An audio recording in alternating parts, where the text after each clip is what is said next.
Welcome to this episode of the Greater Phoenix Chamber's podcast, Let's Talk Business Phoenix, with me, your host, Todd Sanders, President and CEO of the Greater Phoenix Chamber. In each episode, we tackle important issues and subjects affecting our businesses, our community, and the state today. Through relevant, timely topics, this podcast serves as the business community's voice with the mission of championing business growth, identifying problems that restrict economic development, and conveying community leaders to move Phoenix forward. Let's Talk Business Phoenix was produced in partnership with Ideas Collide, an agency offering a full suite of custom marketing solutions for your brand's unique challenges. Make a connection at ideascollide.com. Well, welcome back to the podcast. We are really thrilled today to have Jaime Molera, who is a partner at Molera Alverez. At least that's his day job. For many years, he was also on our board of directors, our executive committee. He was chair of public affairs, which is a whole different story, and is now also the chair of our steering committee for Elevate Ed.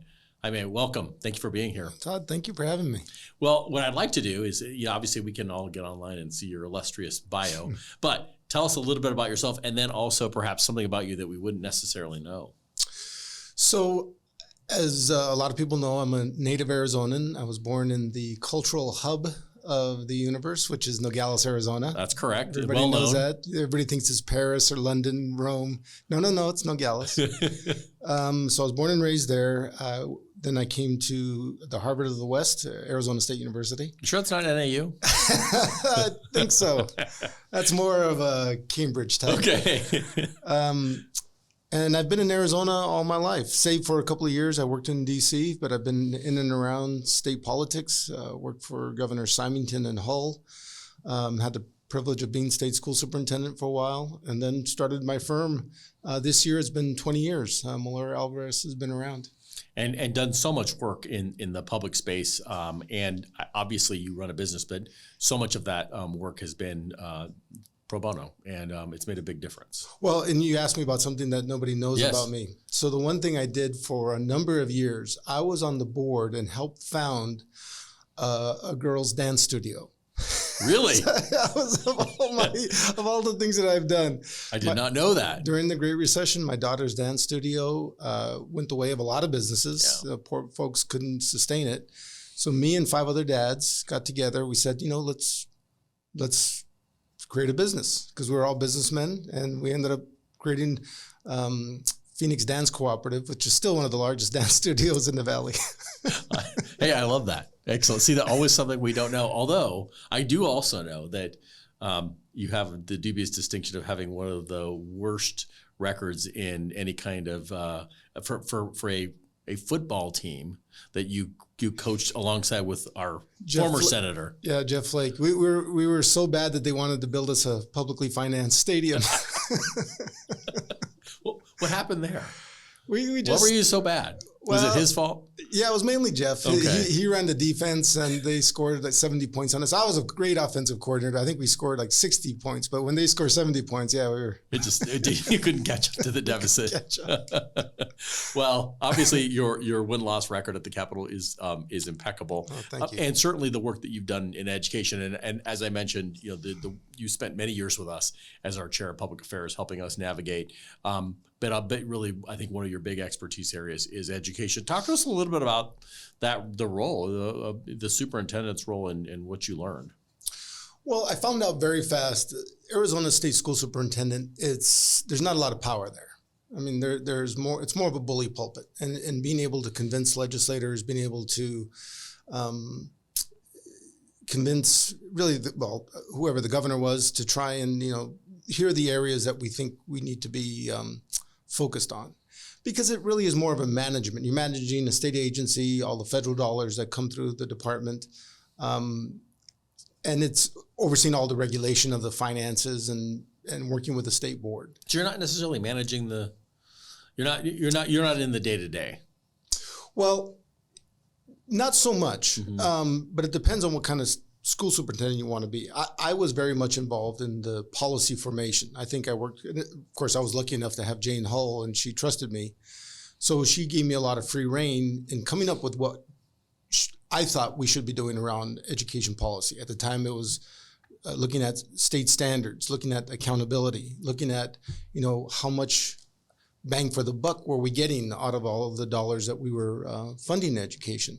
I was big on early childhood reading programs. So it depends. Some superintendents have been more of a manager and just managing the day-to-day operations. I had a gentleman by the name of Chuck Essex, if you recall. Of course. He was my deputy, so I trusted Chuck with running because he was a wealth of information on school finance and K-12 policy. So it let me be more on the political politics side. So the conventional wisdom, if you don't know the Capitol, is that Arizona tends to, they say we are last in education in the country. Maybe can you give us some context around that and maybe talk to us about what that number really means? So I do think Arizona is behind in a lot of ways. And it's interesting because I think because now we have charter schools, it's a more of ability to see how much money we really have. Because with charter schools, a lot of them have had a hard time expanding. And the reason is because the bottom line is so low. It's hard to make new schools work and be able to franchise good models.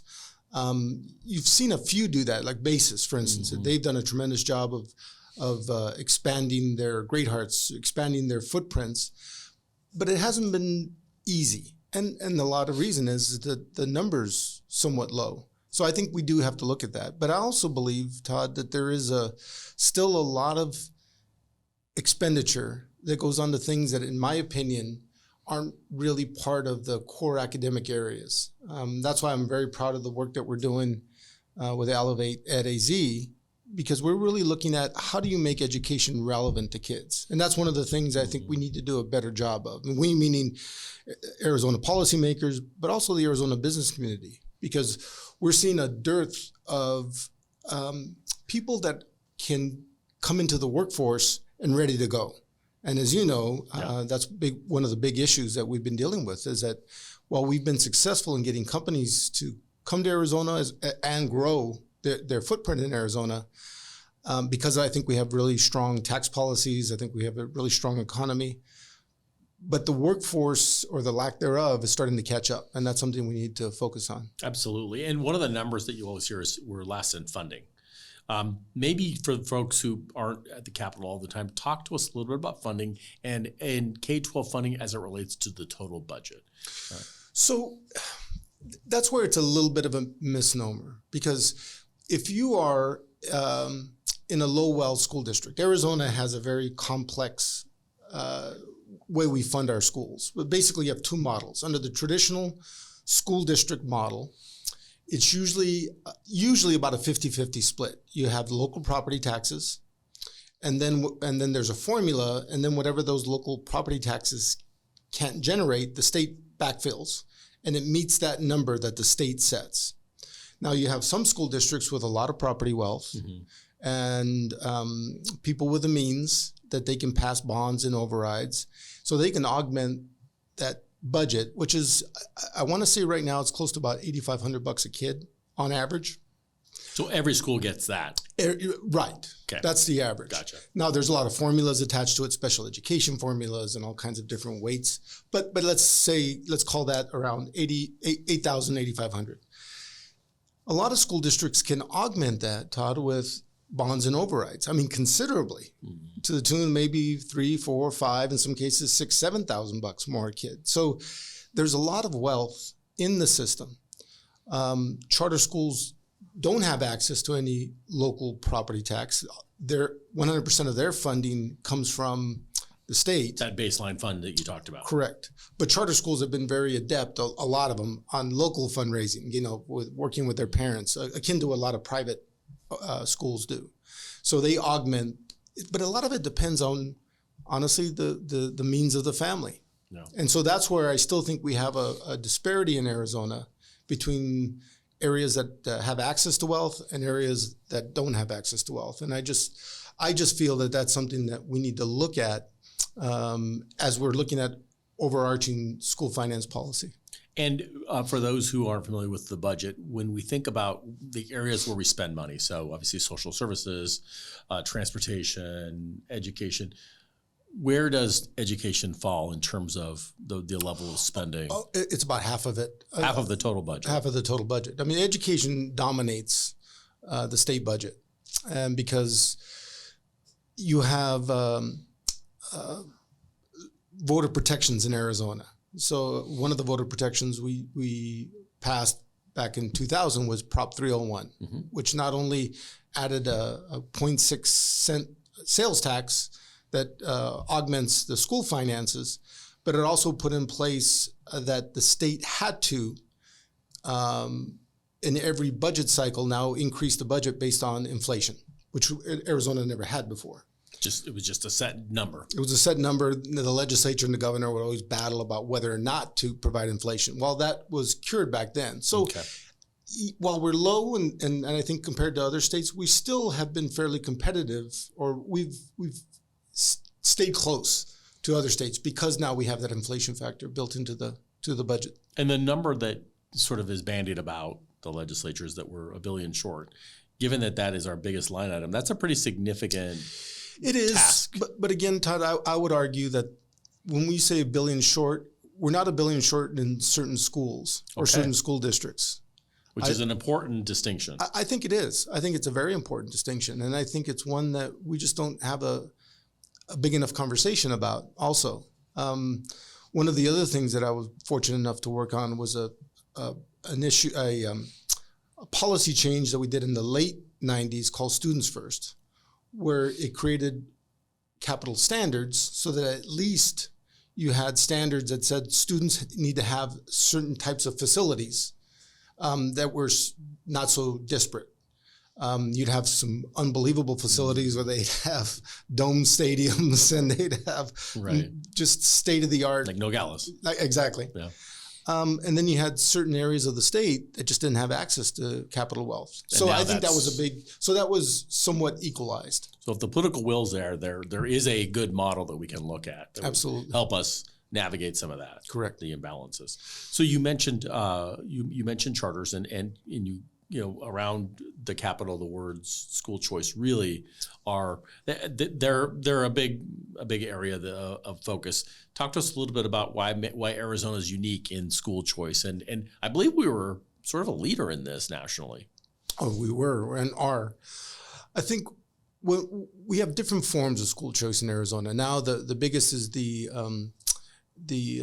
ESAs, the Empowerment Scholarship accounts, that allow for parents, even if their children are in existing private schools or if they're homeschools, they can now apply to get a scholarship from the state that's equivalent to that $8,000 I taught, or $8,500. That baseline number. Right. Okay.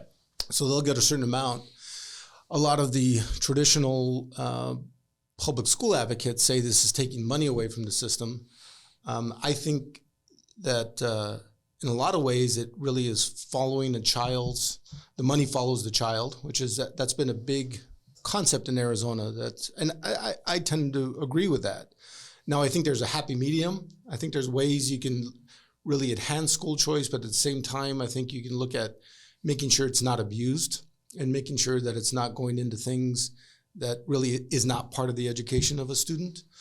But having an opportunity for parents to find educational environments that meet their children's needs, I think is a very powerful concept. And it's a very powerful way to make sure students are on a good path to educational success. And what about the argument that's great, except for what that's doing is really destroying, or not destroying, but it's hampering your local schools from being able to serve sort of all comers? Well, but that's happened already because Arizona's, for the last 30 years, we have open enrollment in Arizona. So you have a lot of students where my daughter went to school in the Kyrene School District in the Ahwatukee area. They serve a lot of kids from South Phoenix. They serve a lot of kids from Maricopa that get bussed in to go to that school district. So the choice already existed. So there's been a lot of choice for people that have the means to utilize that choice. I think what charter schools have done, I think what ESAs have done, and other types of school choice is allowing folks that may not necessarily have the means to have an opportunity to go into educational settings, again, that's might be a better fit for them. And you mentioned the ESAs. That's been a big topic of discussion recently down at the Capitol, given the price tag that seems to be growing. Is it sustainable? Well, we're going to find out. I think there needs to be a hard and honest look by the legislature, and even by the conservatives that will fight to the death for school choice and ESAs. But Todd, they also have to look at if there's a need for any kind of a revenue source for this to continue. Mm-hmm. Because if you believe that, and you believe that's a good policy, but at the same time, Arizona also has other significant needs. And I don't think, you were there during the Great Recession, where I think a lot of the fat was not just cut, it was eviscerated. Yes. And we never really came back from that. I mean, I don't think you saw the growth in government, and certainly during the Ducey administration, you never saw that level of increase in government spending or government programs. As a matter of fact, you put a moratorium on any kind of government growth. So I think we're okay, but we do have transportation needs. We have infrastructure needs. Water is going to become a bigger and bigger issue. Access growth is also the state's Medicaid system, mm-hmm. which is the second biggest pot behind K-12. So you've seen a big growth there. So there's a lot of things that we have to deal with. But again, if we believe that that's a good policy, and I believe budget setting is all about policy choices, then you have to determine how you're going to continue that level of funding for that school choice. And it's impossible to look at what you just said or hear what you just said and not remember how divided we are in terms of society, right? In terms of some of these really big questions that are out there, and how continually divided Arizona and the rest of the country is. Right. And it's unfortunate. I mean, this year we were working on, I think, what I thought was an easy, popular program, a dual enrollment that would give. In this proposal, we were able to get it passed with the help of Governor Hobbs, but also with Republican Senator Steve Kaiser. I thought it was going to be an easy push, getting free and reduced lunch kids access to dual enrollment, where they can earn college credits in high school, essentially. And again, because those students don't have the means, a lot of them weren't taking those kinds of classes. And so that opened the door. Well, we got fought, and I don't want to mention names, but the Arizona Education Association. Not to mention any names. They fought us. Yeah, it was odd. It was more than odd. It was bizarre. I think it came down to more turf issues. That's what I think it was. They were upset that they weren't a part of the design and implementation of this.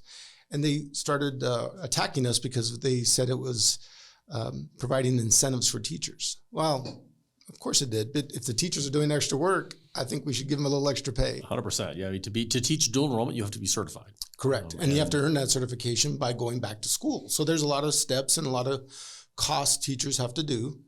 But I think there should be some kind of a reward for helping to do that. And at the end of the day, Todd, you have all of these families now with access that can start out either a college path or even a career path, because we allowed it for core academic areas or for credits that could be earned in pursuit of a certificate for work or licensure.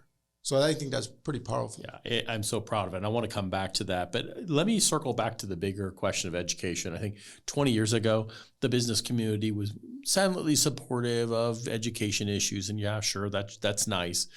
But now, in many ways, in big parts of the business community, they're front and center. Correct. Why? Well, I think there's been a frustration, by and large, from business leaders by the lack of the non-attention. I feel that they feel that K-12, our community college system, and our universities have not kept up the way we should. And again, it goes back to Arizona's competitiveness in being able to stay up with our workforce needs. We are a growth state. We're going to be a growth state for many, many years. But the one Achilles heel that I see, and I've talked to counterparts of yours across the state and organizations that I work with and for, that's a growing problem. The lack of investment is a part of it. Now, there's other factors as well, But that certainly has to be addressed. And I think business groups, and I know the Greater Phoenix Chamber for years has been a strong advocate of education funding as well as accountability for that funding. And you mentioned accountability, and that certainly seems to be a sore point down at the Capitol. I think business leaders, just by our very nature, we're sort of a metric-driven group of people. Correct. That look at, we have goals and objectives, and then we aim for them, and then we measure success. Why has that been such a challenge on the education front? Well, I think in a lot of ways, a lot of the traditional education organizations like the AEA, they think accountability is more of a gotcha, right? That you have policymakers that are being driven by these business groups that they want to show how bad the K-12 system is. And I always said, I just don't buy that. I mean, now maybe there's a few legislators that would want to see that happen.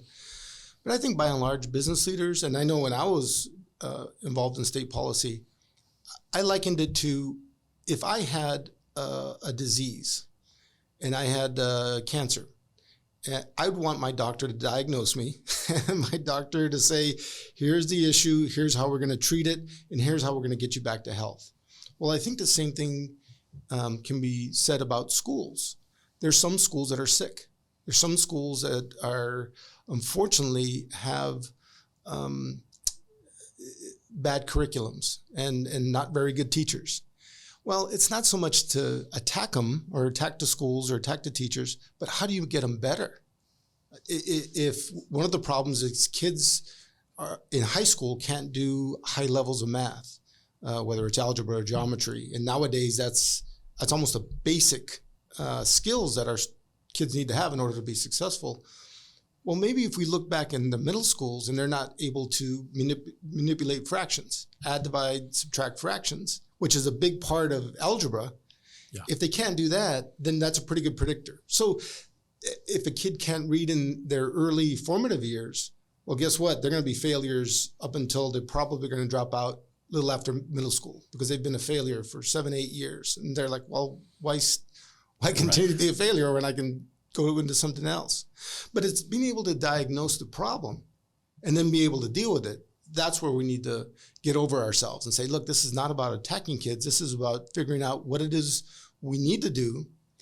Also figuring out the resources that are needed and the expertise that's needed in order to make it happen. And I think to your point, the business community has to play a role in terms of supporting the system. If Absolutely. There are needs, then it's our job to step up and try and solve those problems, sort of like we did with dual enrollment. Obviously, another challenge has been the shortage of teachers. Correct. Is that because of pay? Is that because of working conditions or people not in the industry? All three? Yeah, I think it's an all of the above. I think pay is a big part of it, no doubt.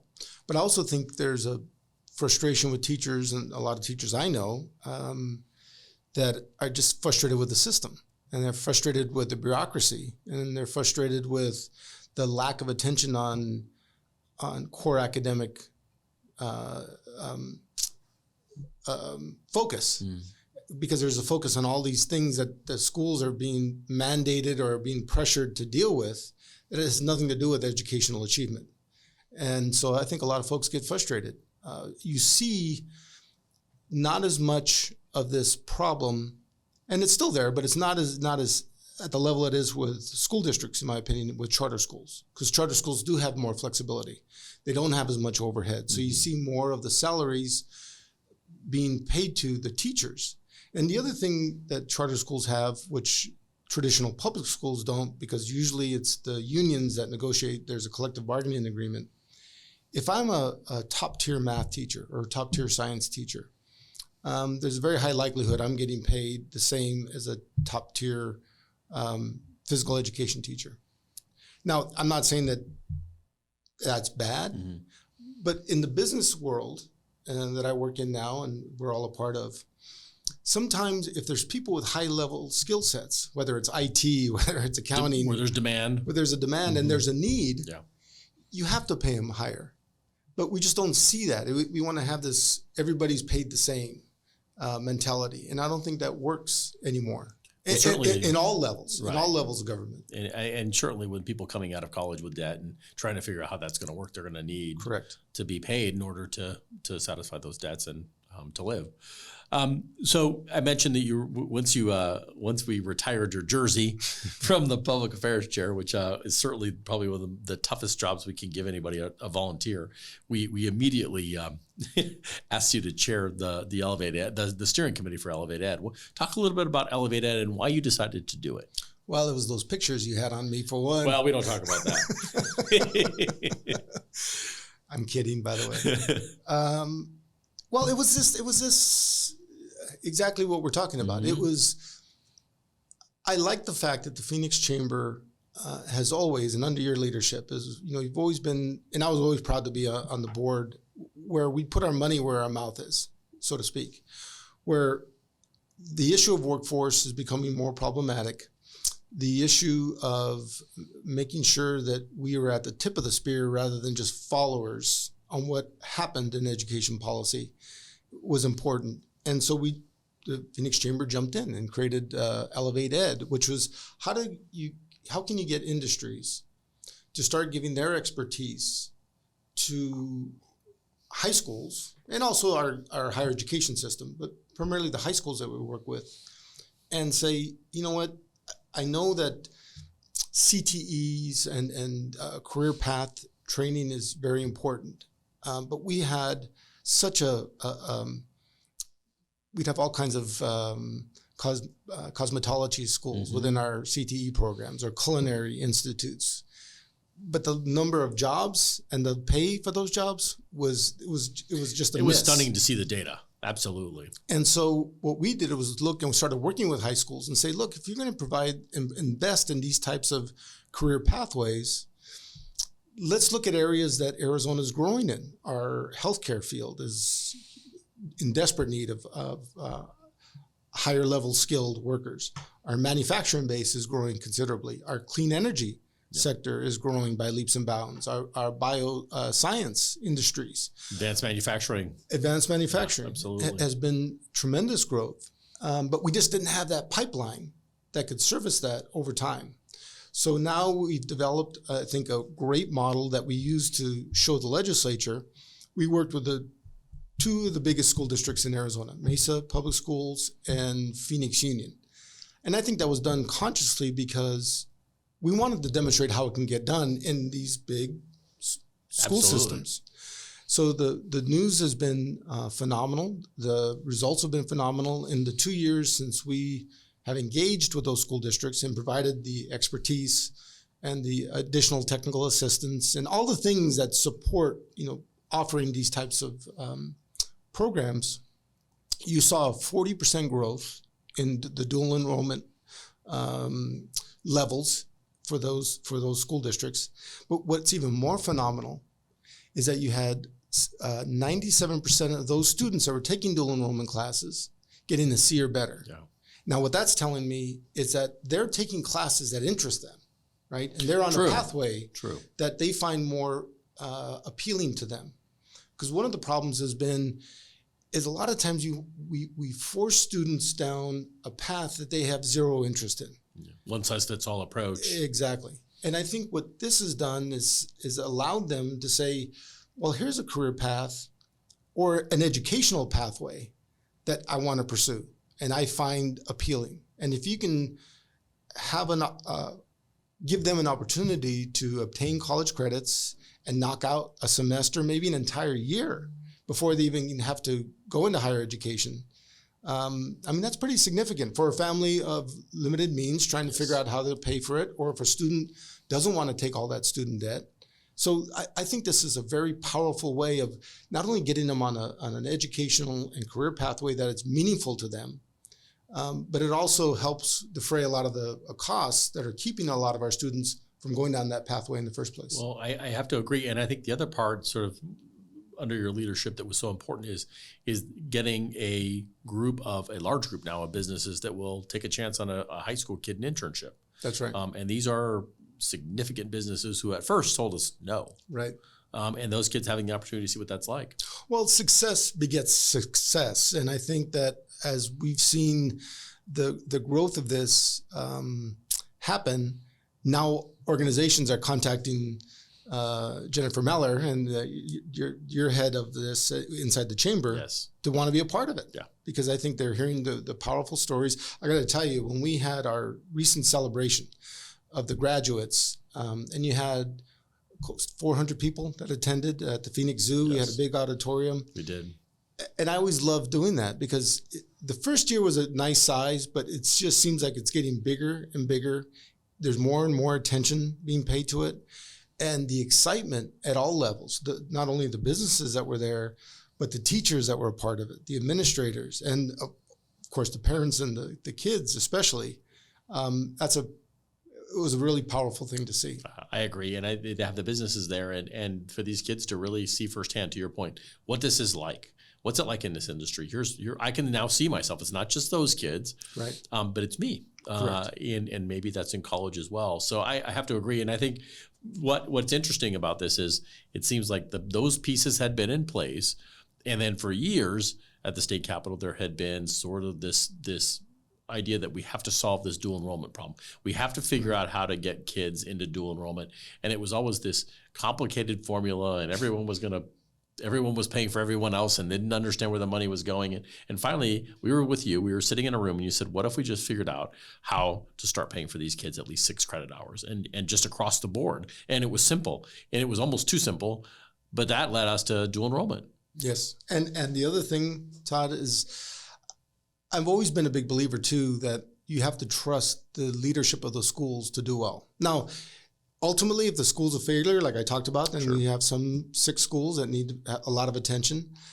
They won't qualify for this, and they won't be able to have students enroll in that because they don't have, under the legislation we created, they won't be able to have the authority to do it. But those are small numbers, fortunately. A vast majority of our school districts and charter schools will be able to take advantage of this. And I think they can figure it out. They know how to get it done. If we provide the assistance to get more of their teachers certified, give them the what we've learned, putting them in touch with the local businesses in their areas that can also be a partners, which has happened across the valley as we've done this Elevate Ed, then I think you can see that type of momentum continue.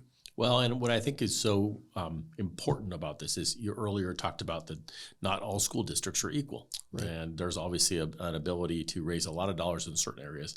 This allows those kids in the unequal to come into the system and to start to be a player and to have the opportunity to gain 6 hours of college credit before they even leave high school. That's right. And equalize the system. That's right. And the other thing I want to say about this is that there's always been this mindset. I remember years ago, I read a great book. It's called Rethinking America. It was a New York Times journalist, Hedrick Smith. And he talked about how in other countries, particularly in Europe, you did have career pathways. Now, it was more of they tested into that early. So you had kids on a college path and kids on a career path. And it was called tracking. And that was never really liked in the United States. But the problem is that we had an informal type of tracking where we did have structures that said, okay, here are the college kids. You know, a lot of us would say, those are my kids.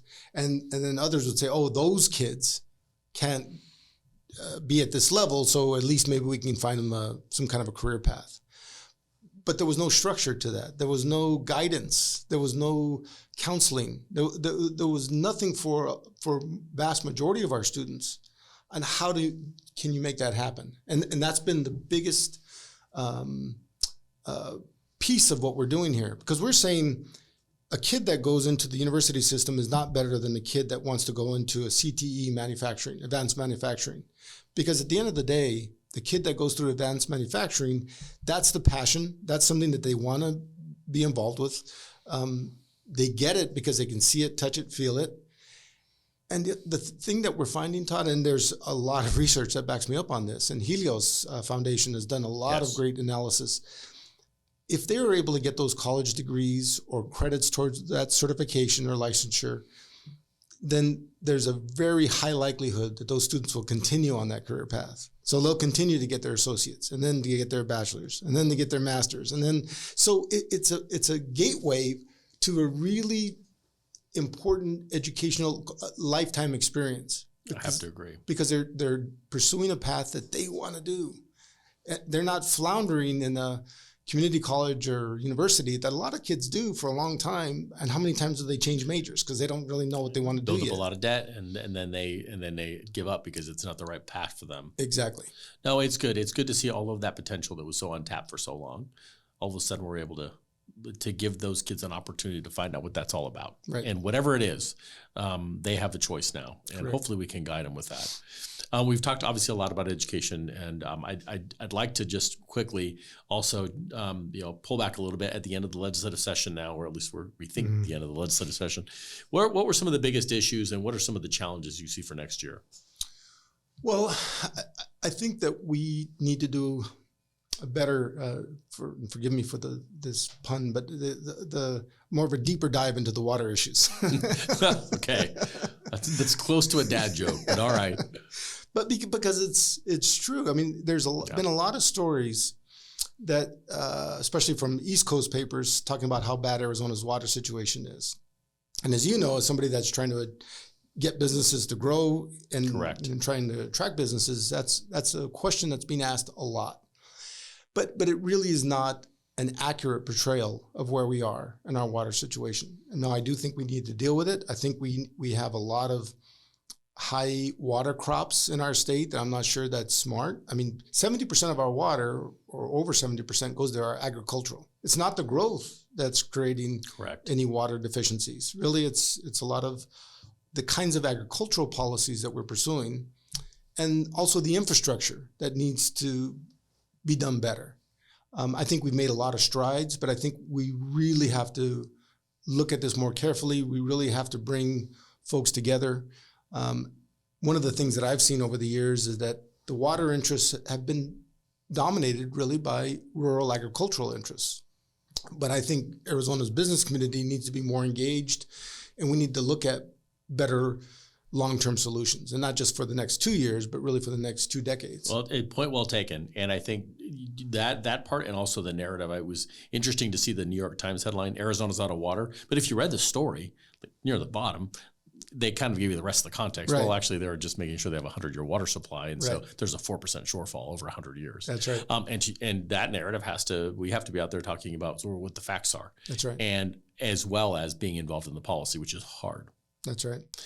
And then one other issue that we dealt with this year, which I think was horrible policy as far as budget setting, is this year, rather than look at major issues, usually when governors come in, they have every year a major issue that they want to tackle, whether it's I-10 expansion, whether it's water issues, like Governor Ducey did a few years back, whether Janet Napolitano had the expansion of the Phoenix Medical School, which is a big need. This year, they developed a budget process, which I'm sorry, but I thought was asinine, where they gave every member $20 million. And so they have all of this port going out, essentially to say, okay, you can play with your $20 million and we're going to do all these other pieces here. And so, Todd, you had a hodgepodge of all these little projects that, unfortunately, you're going to have a lot of roads to nowhere. You're going to have a lot of sidewalk construction in different places. I heard there's $500,000 to start a women's wrestling team at ASU. Now, again, that might be worthwhile, but when you think about it collectively, it was budget setting piecemeal.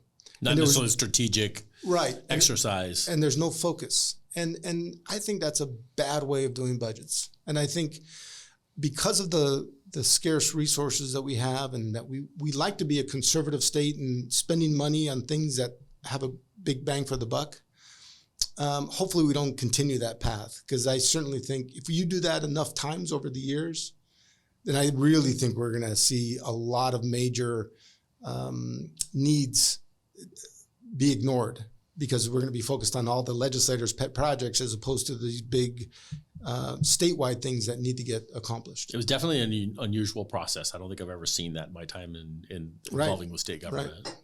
Right. Well, I want to thank you for spending so much time with us. And obviously, when I say that, I mean years, but also today. But before we let you go, we're going to do a quick lightning round with you. Right. First question, first job. And not necessarily a professional job. First job. 5 years old, I watered neighbors' lawns. Oh, excellent. And what'd you learn? I learned that it was okay to knock on doors and to sell myself. Say, hey, I can water your lawn. I remember it was $1 for each lawn. Front yard, $1. If I did just one side, I got $1. But if I did both, I got $2. So there you go. You did an important lesson. That's right. And would they recommend you today? Probably not. I think I used up a lot of water because I used hose back then. So Speaking of water, okay, and obviously you have an incredible job. Obviously you own the company with your partner, but dream job. I think President CEO of the Greater Phoenix Chamber. Sadly, that one's taken. No, dream job. I think I have it. I'm not being flippant. I really believe I'm very lucky. We work with some incredible people, folks that work with us. We're very blessed, a great business partner, but also the clients that we have and the array of issues that we deal with. There's always something different every day. I think I was just thinking that about you. You're always working on something new. It's not like you're punching a widget every day. Right. So I'm very lucky. And then final question, your superhero alter ego, who would you be? Who would you be? What superhero would you be, Jaime? I think I'd be Jaime. Well, you unfortunately can't be Jaime. I would be the man of the people. Well, and for those of you who don't know, if you go to Twitter, man-o people. Well, I guess we have to leave it at that. I can't argue against that. You are right. Man-o people. I don't know what you're talking about. I don't even want to be anybody else. That's it. I've got no words. Thank you, Jaime, for being here and really for your service to Arizona. Thank you, Todd. Appreciate it. Likewise. Thanks.